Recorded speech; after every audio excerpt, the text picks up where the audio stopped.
High BP की समस्या के समाधान में योग की महत्वपूर्ण भूमिका होती है।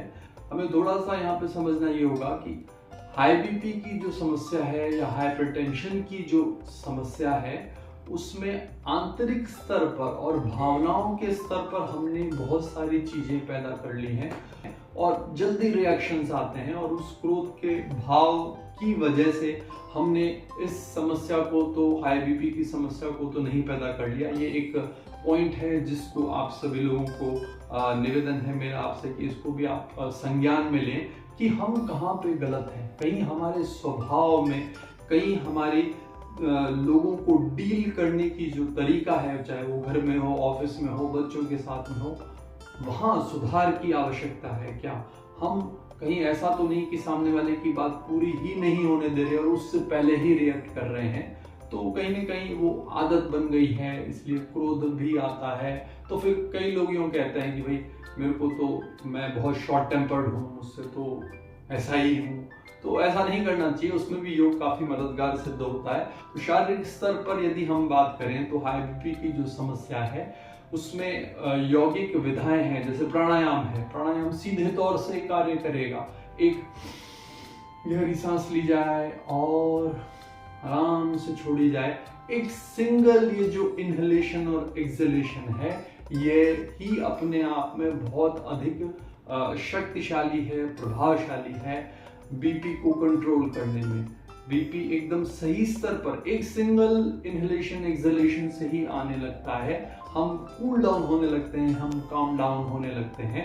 तो प्राणायाम, इसका उपयोग किया जा सकता है, किया जाना भी चाहिए। प्राणायाम में कूलिंग प्राणायाम का उपयोग वो लोग करें जो कि हाई बीपी जिनको है, तो वो नाड़ी शोधना प्राणायाम और पूरी यौगिक ब्रीदिंग और एक्सहेलेशन, इसका प्रयोग कर सकते हैं। और योग की बहुत सारी दूसरी विधाएं जैसे कि आसन, वो भी सीधे तौर से कार्य करता है, हमारे मसल्स को रिलैक्सेशन देता है, हमारे रक्त के प्रवाह को कहीं कहीं जहां जहां वो अटक रहा है, कहीं कुछ रुकावट है, तो उस प्रवाह को प्रवाहमान करने में पुनः अच्छा योगदान आसनों के माध्यम से मिलता है। जो बुजुर्ग लोग हैं वो छोटे छोटे स्ट्रेचेस कर सकते हैं, ज्वाइंट्स पे काम कर सकते हैं, सूक्ष्म व्यायाम कर सकते हैं। बहुत सारी यौगिक विधाएं हैं जिनका प्रयोग किया जा सकता है, जिससे कि हाई बीपी की समस्या के निदान में सीधे तौर से योग जो है वो सहायक सिद्ध होता है। हमारी योगाभ्यास की विभिन्न जो क्लासेस हैं उनसे जुड़ के भी लोग यौगिक थेरेपी को अपना रहे हैं। यौगिक थेरेपी के हमारे डिफरेंट प्रोग्राम्स हैं जो कि ऑनलाइन चलते हैं, उनको अपनाते हुए बहुत से लोगों ने हाई बीपी की समस्या से पूर्णतः निदान भी पाया है। और साथ ही साथ मैं ये यहाँ यूँ नहीं कहूँगा कि आपका जो डॉक्टर ने आपको प्रिस्क्राइब किया है वो चीज़ें आप न लें, बल्कि डॉक्टर्स को भी आप अपने साथ में इन्वॉल्व करें कि हम योग के माध्यम से नेचुरल तरीके से भी इस समस्या से निदान पाना चाहते हैं। वे भी आपका सहयोग करेंगे और वे भी आपको मोटिवेट करेंगे कि आप योग को अपनाएं।